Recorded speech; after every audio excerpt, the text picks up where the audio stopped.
IBM's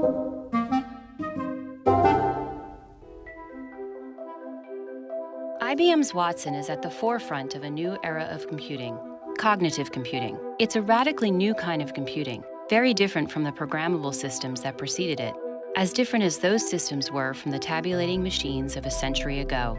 Conventional computing solutions, based on mathematical principles that emanate from the 1940s, are programmed based on rules and logic intended to derive mathematically precise answers, often following a rigid decision tree approach. But with today's wealth of big data and the need for more complex, evidence-based decisions, such a rigid approach often breaks or fails to keep up with available information.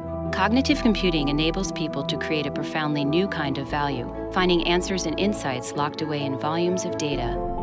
Whether we consider a doctor diagnosing a patient, a wealth manager advising a client on their retirement portfolio, or even a chef creating a new recipe, they need new approaches to put into context the volume of information they deal with on a daily basis in order to derive value from it. This process serves to enhance human expertise. Watson and its cognitive capabilities mirror some of the key cognitive elements of human expertise. Systems that reason about problems like a human does. When we as humans seek to understand something and to make a decision, we go through 4 key steps. First, we observe visible phenomena and bodies of evidence. Second, we draw on what we know to interpret what we're seeing, to generate hypotheses about what it means.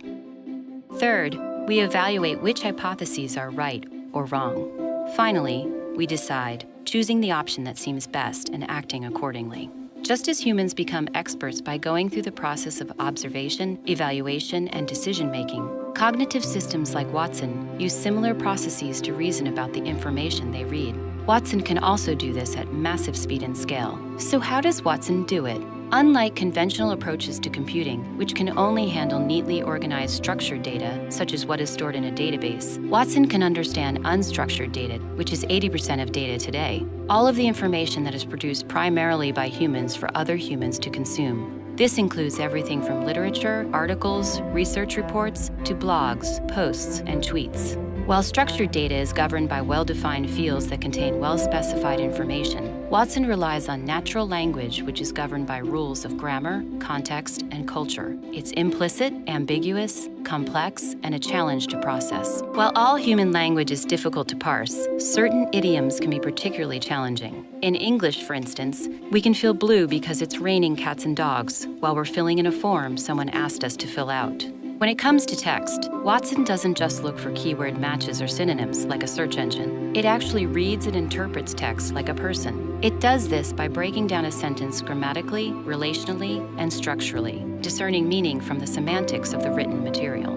Watson understands context. This is very different than simple speech recognition, which is how a computer translates human speech into a set of words. Watson tries to understand the real intent of the user's language and uses that understanding to possibly extract logical responses and draw inferences to potential answers through a broad array of linguistic models and algorithms. When Watson goes to work in a particular field, it learns the language, the jargon, and the mode of thought of that domain. Take the term cancer, for instance. There are many different types of cancer, and each type has different symptoms and treatments. However, those symptoms can also be associated with diseases other than cancer. Treatments can have side effects and affect people differently depending on many factors. Watson evaluates standard of care practices and thousands of pages of literature that capture the best science in the field. And from all of that, Watson identifies the therapies that offer the best choices for the doctor to consider in their treatment of the patient. With the guidance of human experts, Watson collects the knowledge required to have literacy in a particular domain, what's called a corpus of knowledge. Collecting a corpus starts with loading the relevant body of literature into Watson. Building the corpus also requires some human intervention to cull through the information and discard anything that is out of date, poorly regarded, or immaterial to the problem domain. We refer to this as curating the content. Next, the data is pre-processed by Watson, building indices and other metadata that make working with that content more efficient. This is known as ingestion. At this time, Watson may also create a knowledge graph to assist in answering more precise questions.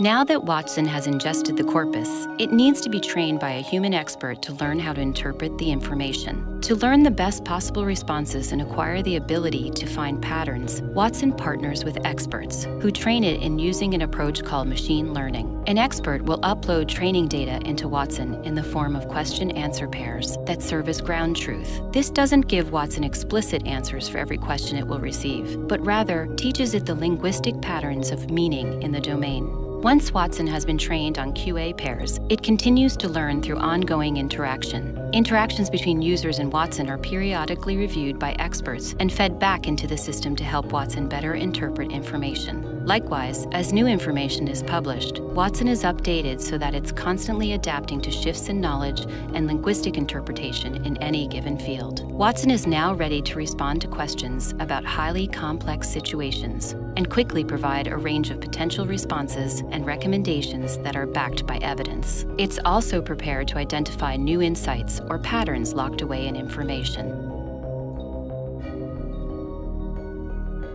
From metallurgists looking for new alloys to researchers looking to develop more effective drugs, human experts are using Watson to uncover new possibilities in data and make better evidence-based decisions. Across all of these different applications, there is a common approach that Watson follows. After identifying parts of speech in a question or inquiry, it generates hypotheses. Watson then looks for evidence to support or refute the hypotheses. It scores each passage based on statistical modeling for each piece of evidence, known as weighted evidence scores. Watson estimates its confidence based on how high the response is rated during evidence scoring and ranking. In essence, Watson is able to run analytics against a body of data to glean insights, which Watson can turn into inspirations, allowing human experts to make better and more informed decisions. Across an organization, Watson scales and democratizes expertise by surfacing accurate responses and answers to an inquiry or question. Watson also accelerates expertise by surfacing a set of possibilities from a large body of data, saving valuable time. Today, Watson is revolutionizing the way we make decisions, become experts, and share expertise in fields as diverse as law, medicine, and even cooking. Further, Watson is discovering and offering answers and patterns we hadn't known existed faster than any person or group of people ever could, in ways that make a material difference every day.